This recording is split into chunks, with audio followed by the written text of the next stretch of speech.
આવ્યા છે ને કઈ રીતે એ વખતે મારે જવાબ આપવાની જરૂર નથી. એનો ભૂતકાળ જોઈએ, એને સહકારી ક્ષેત્રમાં ક્યાંય એવું એક સારું કામ કર્યું હોય રાજકોટ જિલ્લાની અંદર તો એને બતાવે. એને સહકારી સંસ્થાઓને તોડવાના કાયમી માટે પ્રયત્નો કર્યા છે.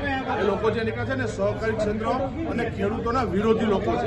સહકારી ક્ષેત્રને તોડવાના એને પ્રયત્નો કર્યા છે.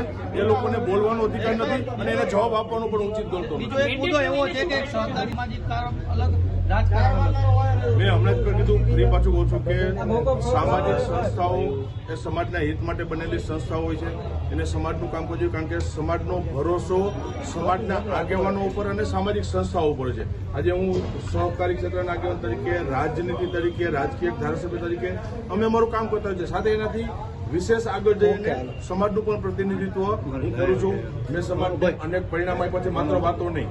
સમાજ એનો સાક્ષી છે કે સામાજિક રીતે નેતૃત્વ કરી અને પરિણામો આપ્યા છે. એ અમારો સામાજિક વાત છે.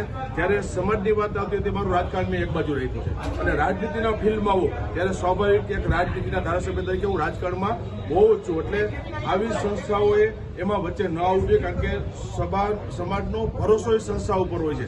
અને બહુ એવી ઈચ્છા થતી હોય તો રાજનીતિમાં આવી જવું જોઈએ. બરોબર, સમાજને એમાંથી બાકાત રાખવો જોઈએ, કારણ કે નિર્દોષ સમાજ લોકો એ સમાજની પર ભરોસો રાખતા હોય છે. અને ભરોસો આપવો, પરિણામ આપવું એ સામાજિક સંસ્થાઓની જવાબદારી છે.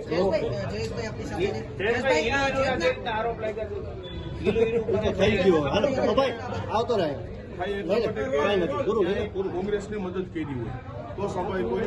આજે હું જીતો છું, ભારતીય જનતા પાર્ટીનો કાર્યકર્તા છું, જવાબદાર ધારાસભ્ય છું અને જીતે છે તો હું પણ ભારતીય જનતા પાર્ટીની જેમ જ જીતે છે. એટલે એમાં ક્યાંય કોઈ કોંગ્રેસ વાળો આવી ગયો રાખીને તો એને કહેવાય, પણ એમાં એવું કે છે